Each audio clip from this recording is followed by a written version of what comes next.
2024 is already halfway over and it's had its fair share of hits and misses. And in today's video, we will be ranking our top 5 favorite horror movies for the first half of 2024. Let's get into it.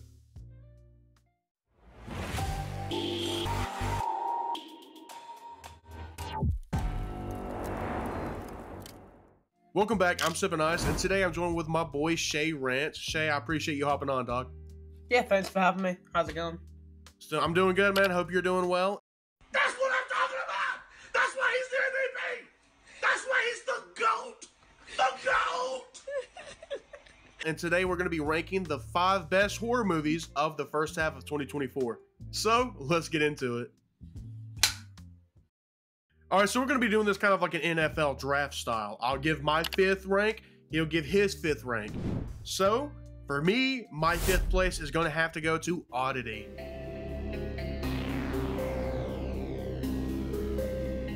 It's an indie film, and it's from a filmmaker over in Ireland, but the cinematography is beyond beautiful, dude. There's some sweet, cool looking shots, and while it's not like super scary or like, oh my god, you know, I peed my pants or something, it's good.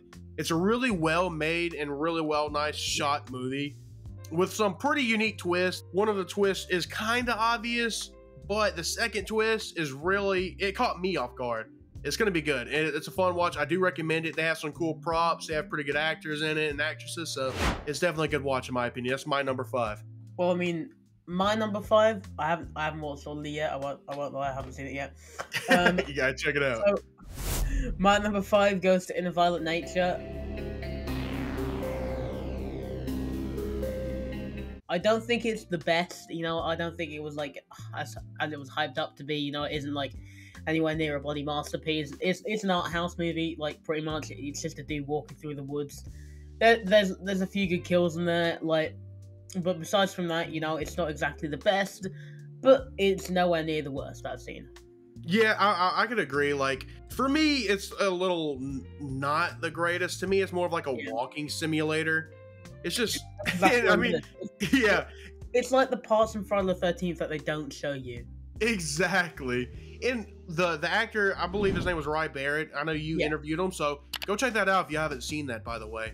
But after you finish this video, by God, I thought he was probably the best actor in that movie. I thought the acting was a little flat, and there were some audio issues that I wasn't a huge fan of. To me, it sounded like they were in like a room instead of being out in the woods almost, you know? The dialogue as well. The dialogue. Yeah, it's rough. It's rough. And like you said, there are some good kills, and that's kind of like the redeeming factor for that movie, in my opinion. With that being said, my 4th pick is Destroy All Neighbors. I will have to say a big shout out to my boy Shay for recommending this one to me. What can I say? Great. It's a really fun movie. It's like a horror comedy. And, you know, I know you know a lot about it, so if you want to help me out here, but like, to me, it almost gives off like a Tucker and Dale versus Evil vibes. Yeah. Whereas like every kill is kind of like an accident. Yeah, that's pretty much the whole point of the movie. He's accidentally killing his neighbors off, and then they come back to haunt him, and it's absolutely hilarious. It's a really good time, and I won't lie, there's one character in particular that I was not a fan of there at the beginning, but I grew to like them a lot by the end of the movie. So you got to go in with an open mind with this movie, but as long as you do that, I think you'll have a good time. Yeah, it's great. My number 4, though, is actually Abigail.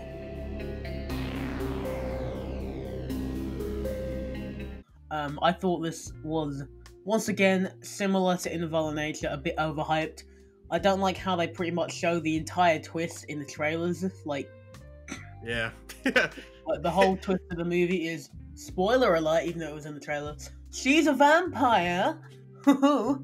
And that was shown all in the trailers, so what was the bloody point in that? But yeah, I do think it's pretty good. Melissa Barrera is probably one of the best performances that she's done.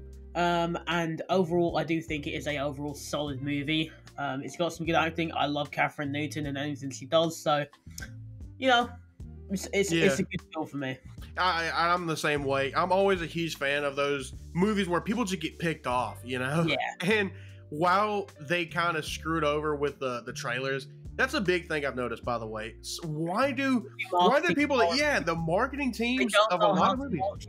The thing is, exactly, they don't get horror fans to like work on the trailers. They get some random dude who they probably like random hey, corporate guy. Make a trailer for us with all these clips, and they're just like, okay, let me shove this in there, let me put the twist of the movie in there, and then let me just cut out like the last scene of the twist. And let me show all the kills in the movie in the trailer too. Let's spoil the whole movie. Yeah. Romulus. I will say, yeah, Abigail, it's a fun time. While there's some missteps, it is fun. Definitely. One that's a little less fun, but is a good movie, is my number 3. My number 3 is The First Omen. Yeah. So these people are not, it's not a fun time, especially not for the people in the movie. No, it's really not. Yeah. And I will go ahead and say, the 2 biggest pluses for this movie are, I'm sorry I don't know her name, but the main actress, and then one of the other main pastors. And spoiler alert, it's the guy that's going to be Galactus in the MCU. Yeah. Robert Emerson, I believe is how you're supposed to say his name. Yeah, no. They both killed this movie. If you're excited about Galactus, get even more excited, because after hearing his voice a lot in that movie, he's gonna be great at that. But you must be very careful, Margaret. It's a good movie. You know, it's cool to see because, you know, from the Omens from back in the day, and it kind of ties into it. It's just like a prequel from the old movies. And I liked how the ending even kind of was like, yeah, they named your boy, you know. Oh, what's your name? Damien. My number 3 spot is actually your number 4, and that's Destroy All Neighbors. It's a load of fun. I'm not biased in the slightest. I didn't interview the writer of this movie. That's a complete lie. If anyone's thinking that, check them out, by the way. No, it's just an overall great film. You know, it was the first horror film that I watched that came out this year, and for a January release, it is really, really good. Usually January releases aren't very good, but it really surprised me. It's got some good gore in there, you know, and it's sort of like funny gore. It's not like your typical like, just like, hey, let's slit his throat on his tendons, and then drag him across the floor. Yeah. You're not wincing or anything. Yeah, like it's the type of stuff where like you'd like taking guts out of people and shoving them back into them for like comedic effect or something like. Yeah, something gets a chuckle out of you. Yeah. Yeah, and that like I said back on number 4, it's a fun time, and the jokes really land. You know, like the joke when the guy he kept. Yeah, the old man where he kept asking for the food. Guy. Croissant guy, where's my croissant? No, I don't have your croissant. I'm not gonna say it. The twist with that old man was absolutely hilarious. But for me, my number 2 is actually one of your recent entries, and it's Abigail.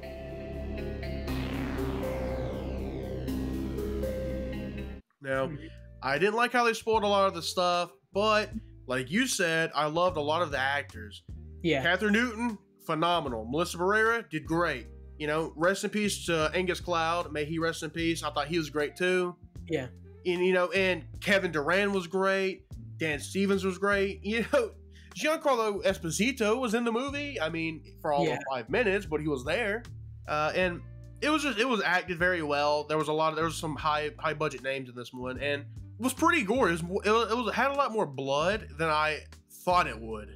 Definitely. If that makes any sense. And it's not like gory in the sense of guts. It's gory in the sense of blood. Yeah. Which it gets everywhere. My only really downside with the movie is, spoiler alert, is when Melissa Barrera's character starts teaming up with the vampire girl. Yeah. I was not a huge fan of that because y'all spent the entire movie trying to either take her out or just survive her. But now you're best friends helping each other out. To me, it was too far of a stretch. You know what I mean? Like, I understand they both have a common evil at that point, but it's like, come on, man. That's just too far of a stretch for me. Yeah, well, my number 2 for me is A Quiet Place Day 1. It is a phenomenal movie. It's got some of probably the best, like, well, acting in the franchise, along with like just the ending, which tugged at my heartstrings. Like I didn't expect the film to get to me as much as it did. It did. Like, you know, I'm not saying this specifically happens in the movie because it doesn't, but like films where like animals are like gonna die or something, because it doesn't happen in the movie, but like I like Hachi, a dog story that gets to Oh me. yeah, me, all those kind of movies, they break me. But yeah, it was such a good film. I still think that the guy who plays the one of the leads in this movie is probably one of the most overrated actors that we've seen in the last few years. But Chrissy, wake up! And like you know Eddie Munson, but like besides from that, he's not really the best. But he was good in this with what he was given, and I'm excited to see what they do with this franchise next. So my number one actually was Late Night with the Devil. I thought that was a really well-made movie, and aside from all the AI stuff, I'm just talking movie. The movie was shot really cool. The unique aspects that they did with when they were messing with the aspect ratios, when they would go from the 4:3 to the 16:9, when depending on if they were actually being filmed on camera or if they were talking to the studio. It was cool. I thought it was really well done, and I'm gonna butcher his name. I won't lie. I'll butcher it. David Dastmalchian as the lead. He is he is so underrated, dude. He is not in near enough films. But my number one is actually the same as yours, Late Night with the Devil. Let's go. It's a phenomenal movie, you know. As you said, AI stuff aside, I still don't know why they did that for like 2 pictures. Yeah. But I think it is a phenomenal movie. David Dastmalchian does an amazing job. I have no idea how to say his name either, but we'll go with it. I think it definitely is one of the like best films that we've gotten this year so far. Not my number one for the year though, but you know this is the first half of the year.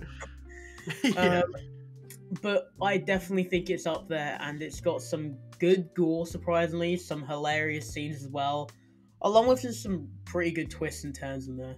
And I fully agree. Some of those twists are great, and there's a lot more gore than you would imagine.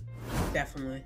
And like you said, I will also reiterate, it's also not my favorite movie of the year so far, but that'll come with time because that's it during the second half of the year.